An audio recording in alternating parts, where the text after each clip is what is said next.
What's going on, everybody? It's Kari here, and I want to talk to you guys about something pretty special today. I want to talk to you guys about this book right here. This is the Autobiography of Gucci Mane. Now listen, y'all, I am not a guy that reads a lot of books. I don't read a lot of books. I have a lot of books, you know, from time to time I read them. And when I do read books, it takes me a really long time to read those books. But let me tell you guys something about this book right here. I read this entire book probably in about a day. I think about a day and a half. Even if you're not a fan of Gucci, I still would suggest you go ahead and check the book out. Now myself, I'm a huge fan of Gucci. And I've seen some other people on YouTube talk about how they're also fans of Gucci and about how reading this book actually brought back some good memories for them. I'm gonna tell you guys about that. But overall, it's just really an intriguing read. I'm a documentary junkie anyway, and I'm really hoping that they make like a documentary movie out of this book because, like I said, it's just that good. But let me just give you a little bit of an overview about what the book is actually about. So basically, this book is written by Gucci. It's an autobiography, which means that Gucci wrote it. He had some help with a gentleman named Neil Martinez Belkin, who actually is from XXL. He used to be editor of XXL, so he's a real talented dude. He has a real eye for hip-hop. He has an ear for hip-hop, and he knows how to tell stories very well, doing it through XXL for so many years. So he teamed up with Gucci, but Gucci is the one that actually wrote this book. It's in his voice. It's funny because when I'm reading the book, I actually hear the book in Gucci's voice, and it's the way that he wrote it is very easy to read. Basically, it's like if you sat down with Gucci and you were like, Gucci, tell me the story of your life, man. Like, tell me everything. Where are you from? How did you get to where you are today? This book is basically his answer to that question. And like I said, it's entertaining. There was never a time in the book where I felt like the book was actually dragging, which was very interesting. The book begins basically when Gucci is born. It talks about him being born in Bessemer, Alabama, which actually is not that far from where I am. I live in Huntsville, Alabama, and Bessemer is a little further south in Alabama, about a couple of hours, but it's basically the country. It's like 3 roads in Bessemer. Bessemer is like backwoods country Alabama. Not a lot of famous people are from Bessemer. I believe it was Bo Jackson and Gucci for the most part, as far as I know. There might be somebody else, so don't quote me on that, but as far as I know, from Bessemer, it wasn't a whole lot of people. But basically, the story goes on to talk about how life was very slow in Bessemer. It was country. Gucci had a family that loved him, but he also had a very troubled family as well. His family was plagued with alcoholism. You know, a lot of family members had issues. He talked about his grandmother. He talked about his great-grandmother. He actually went back in time and talked about his great-grandparents and about how they, you know, created the family that he had, you know, on both his mother and his father's side. He really gets kind of deep into his family history at the beginning of the book. Things went sour with his mother and his father. He talks about how his mother and his father split up, about how his father went off and did his own thing. His father moved down to Atlanta, and things weren't going, you know, that well in Bessemer, so they decided to go ahead and go down to Atlanta as well. They moved to Atlanta, I think, when Gucci was 9, I think he said. But in any event, it talks about when he got down to Atlanta, and it talks about how, you know, they didn't have a lot of money, so he ended up getting into drugs. He ended up selling drugs. He ended up using drugs, and he really got deep into that game. Of course, as we all know, the drugs took him into music. So basically what Gucci did was he used the money that he was making off of drugs to finance his career in music. Now there's a lot that I'm kind of skipping over because I really want you guys to read the book, and I don't want this review to get too long. I just want to touch on some key points that I personally noticed in the book. In order for his music career to take off, obviously he was taking the money that he was making from selling drugs, but Gucci was very smart from the beginning. He did what we like to call down in the South finessing people. Funny story, actually, the way that he got into the drug game was through his older brother. His older brother used to sell a little bit of drugs, but his older brother was trying to go to school and trying to make something out of himself, so he didn't do it as hard. So Gucci, someone that always wanted some money, probably because they didn't really have much of it growing up, decided to take matters into his own hands, take some of the drugs off of his brother's hands, and sell them himself. The way that he did it was his brother would only give him a certain amount,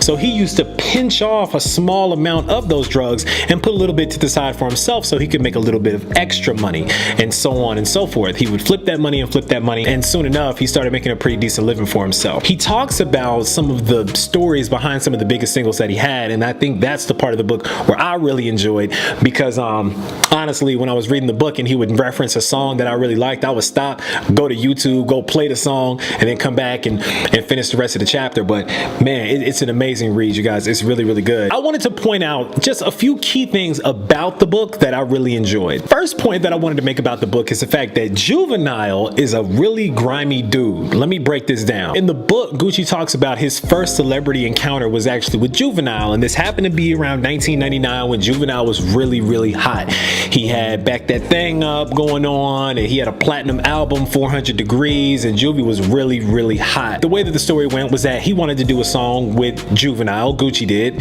so he went on Juvenile's buzz. Juvenile said that he wanted $7,500, and you know, the rest was history. He went on and, you know, said he was going to do it. He gets on the bus, pays Juvenile the $7,500. Juvenile says, well, instead of doing a verse, I changed my mind. I'm just going to give you a hook and I'm going to make a beat for you because, you know, I make beats on the side. Now, anybody who knows Cash Money Records and who knows that music from back in the day knows that Juvenile wasn't making beats. He was rapping. Manny Fresh was the one that was making all the beats for Cash Money. And it's probably because Juvenile wasn't that great. So Gucci got upset. Gucci says, no, I don't want that. That's not what we agreed on. You said you're going to do a verse for me. That's what I want. I'm paying you $7,500. I want a verse. Juvenile was like, nah, you're going to get this beat and you're going to get this hook. I'm going to put a hook on the beat and that's going to be it. Gucci declined it, left out of the bus, you know, got upset. They had a couple of words, but as it ends up, Gucci got his money back and got one of his boys to put the money up, so they still did the song with Juvenile, but the song was never popular, it was never famous, it never grew into anything. But man, Juvenile was kind of grimy for that one. Now, the second point that I want to bring up in this book is the fact that Jeezy, young Jeezy, whatever you know him as, is a really grimy dude. Like if Juvenile was grimy, Jeezy was really grimy. Like the way that this book reads, I will say that it paints Gucci in a bit of a victim's perspective. He kind of victimizes himself in some of these situations. Like, you know, in the book he'll say, you know, I don't know how this happened and all I was trying to do was, you know, make things right with him and make things right with that person and it didn't work out and I don't know why.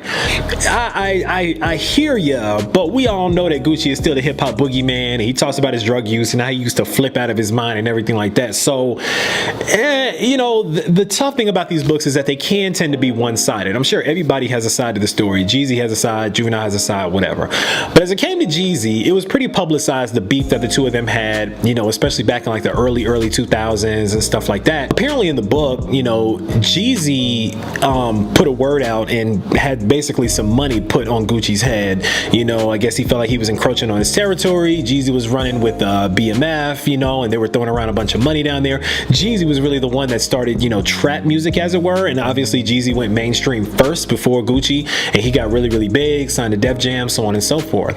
The problem was because they were from different neighborhoods, different parts of the city, and they were kind of battling for that market share of the trap music world, it caused a lot of friction between the two of them, and that friction just kind of grew and grew and grew. But they tried to make amends, and Gucci tried to go to him later on in the book, you'll read, to make amends, and Jeezy basically made a promise with him. They were going to work on some music together, so on and so forth. Well, the music never happened. Jeezy never delivered on his promise. Gucci delivered on his promise. Jeezy never delivered on his promise. You know, and this was during the time where they had a song called So Icy that came out, and, you know, they were doing really, really well, but Jeezy seemed to always have a little different agenda than Gucci did. And not only that, but Jeezy almost is painted as jealous. Like if they made a movie about this book, it would, whoever played Jeezy would probably be like a really jealous guy, like really upset and jealous. So I don't know about that, but that is an interesting part of this book though. My third point about this book is Gucci actually had a hand in a lot of rappers' music in a lot of their careers early on. I didn't even realize that Gucci, basically anybody in Atlanta that came up and got big in rap music, especially trap music in the last 5 or 6 years, Gucci had a hand in their career, which was crazy. And I'm talking Future. He talks about when he met Future. He talks about when he met OJ the Juice Man. OJ the Juice Man and him used to collect cans together. We all knew that OJ was with Gucci because, you know, obviously he was signed to Gucci's label. Waka Flocka, he talks about how he met Waka and about their relationship, how they fell out, and he talks about Waka's mom, Deborah Atney. He talks about Nicki Minaj, which is also another interesting point. He kind of paints Nicki in kind of a groupie picture in his book, where he's like, Nicki came and ran up to him. She was on on Lil Wayne's bus and ran up to him and was like, I'm such a big fan of yours, blah, blah, blah, blah. Can I work with you? So he kind of painted her. It kind of reminds me of Lil Kim in the Notorious movie, about how they kind of painted her in a light and she was mad about it. Again, if they made a movie about Gucci's life, I feel like Nicki would not like the way that she was represented, because they did make her look a little thirsty. But the best story, I think, that comes from all of the people that he talks about in this book is probably the Migos. He talks about when he first met Migos, and they had a bunch of fake necklaces on. They had fake jewelry on, and he told them to take the jewelry off, and he took off 2 necklaces that he had that were real gold, and gave one necklace to 2 of the guys. At the time, the 3rd member, Offset, was locked up, so he gave one to Takeoff, gave one to Quavo, and told them, you know, start rocking real gold or what have you. And then apparently later on in the book, he talks about he went outside and the fake chains were thrown away in the garbage, and obviously they never wore fake jewelry again after that, and they took off. So that was interesting. I didn't realize just how much of a hand he's had in so many different people's careers in Atlanta, but he has. He talked about his relationship with Young Thug, as we all know about. Thug came up underneath Birdman and Cash Money and all that, but prior to that and during that time, he actually got his start through Gucci, through meeting Gucci, and then through a situation that him and Gucci had. The smart thing about Gucci, though, I will give to him in this book, is that Gucci is a fantastic businessman. Gucci always made sure that he made somebody sign on the dotted line about something, so that if they chose to make an exit, he got a check off of it. That I do respect all day long. The next point about this book, honestly, is I feel like Gucci could have been bigger. I feel like Gucci could have been a much bigger artist than he is. And don't get me wrong, he's a big artist and he's very much respected. I think one of the biggest reasons why he's respected is because he's so authentic. You know, what I realize in his music and the rhymes that he writes, they're so authentic, it's ridiculous. Like, it don't get much more authentic than Gucci. But I feel like he could have been bigger. If he hadn't gotten in so much trouble with the law, it felt like every time he had a big album coming out, he was locked up for it. And, you know, he would do one thing or another thing. He talks about some of his legal troubles and, you know, the cases that he had to deal with and fighting through those. And I don't know, I just always felt like he could have been bigger than he was, because he had such huge hit songs, but when the songs were really taking off and when they were their hottest, I always felt like he was locked up. He wasn't nowhere around. So maybe if he was, maybe the songs could have been bigger. He could have performed them more or something like that. I don't know. But for whatever it's worth, I always felt like for as good as he was and for as dope as his career has been and for everything that he's done, I always felt like he could have been a little bit bigger. Like, he could have done more like pop music and pop features and things of that nature. But, you know, he ended up having a bad reputation, partially because of drugs, things of that nature, and, you know, the rest was history. Now, the next point that I want to bring up is about his wife, Keyshia Kayor. So he talks about her a lot in the book. He talks about how they met. They met on a video shoot that he was doing. He talked about how he just fell in love with her instantly from the jump. But the thing that was interesting to me about this book is that we always say that Keyshia is a writer. She's down, you know, she's ride or die, all that kind of stuff. She really made him work for it, you know, and I really respected her for that, because I thought that she was like this easy, you know, she was just like some video girl and she met Gucci Man and, you know, let him do whatever he wanted to do and that was it. No, she really made him work for her at a certain point. You know, she would not come and bail him out of jail all the time. She wasn't dealing with a lot of his shenanigans, you know, but she did hold him down. Like, whenever he was, you know, on a bender or, you know, half out of his mind because of substances or whatever, he talks about in the book, she would always be the one to talk to him, to fly down to him, to get him back, you know, on track and what have you. But she by no means was a pushover, and I learned that in this book. She really, you know, put him through the ringer to make sure that he was very serious about her. So when we see them married now, you know, we realize that they had a very tumultuous relationship, but, you know, by no means is she a weak person. The last point that I want to bring up, you know, about this book is the fact that lean is one crazy drug, man. I mean, a lot of this book is dedicated to him talking about using lean and about what it would do for him and how it would make him feel. And, you know, for those of you guys who don't know what lean is, you're probably under a rock, but I'll explain to you what it is. Lean is a concoction that is made up of prescription cough syrup that's called promethazine. Promethazine is actually a really good medicine. It's very good for coughing issues, respiratory issues, and things of that nature. But to make it stronger and to take pain away, a lot of times there's a painkiller that's put in it that's an opiate. It's called codeine.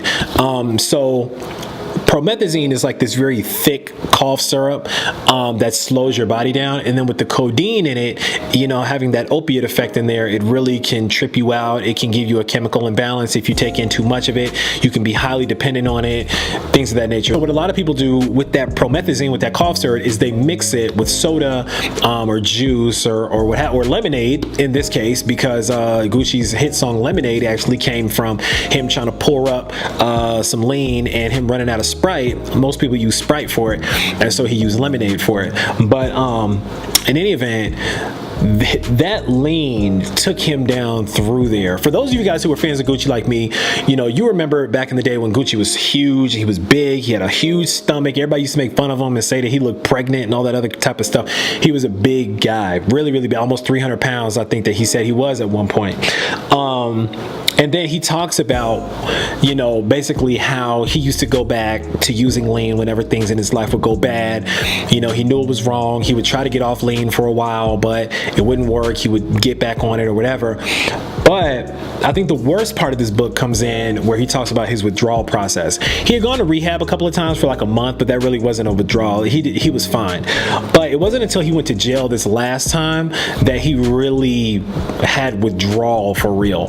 And the thing about lean and that opiate is that they liken the opiate to heroin. Basically they call it liquid heroin. It has the same effect on your body that heroin does. When you're coming down off that, it's like you're having heroin withdrawals, and those withdrawals are absolutely just devastating. And he talks about how hard it was for him to get off of it and for his body to withdraw it, and about the different things that it did to him. I won't go into all the gory details, but it is in this book what it did to him. It was inspiring to me reading about it, because I felt like if he can make it through that, there's a lot of things out here that we complain about that we can make it through. You know what I'm saying? Like, because we didn't go through half the stuff that Gucci did, and he's still out here smiling, making good music, and living his best life. So it was kind of inspiring in that manner. You know, he says in the book, you know, lean wasn't going to beat me, jail wasn't going to beat me, none of this stuff was going to beat me. And he was right about that. And now he's out and he's clean, he's sober, and, you know, he's doing very well for himself. But yeah, man, lean is a crazy drug, and he talks about it in this book as well. Look, guys, again, I'm not going to take up too much of your time today. I've taken up enough of it already. But if you have not read the autobiography of Gucci Mane, I really suggest you guys go and check this book out. They had to reorder it for me because it kept selling out so many times at Barnes & Noble down here. So hopefully you guys have better luck finding it than I do. And I think that it's Audible as well. So there's like, it's an audio book form as well. So you can probably find it wherever you get your audiobooks from as well. But this book right here, 5 out of 5 stars from me. Really, really dope book. Again, I go by the name of Kari. Thank you guys for joining me today, chopping it up with me a little bit about this book, The Autobiography of Gucci Mane. And until next time, I'm out.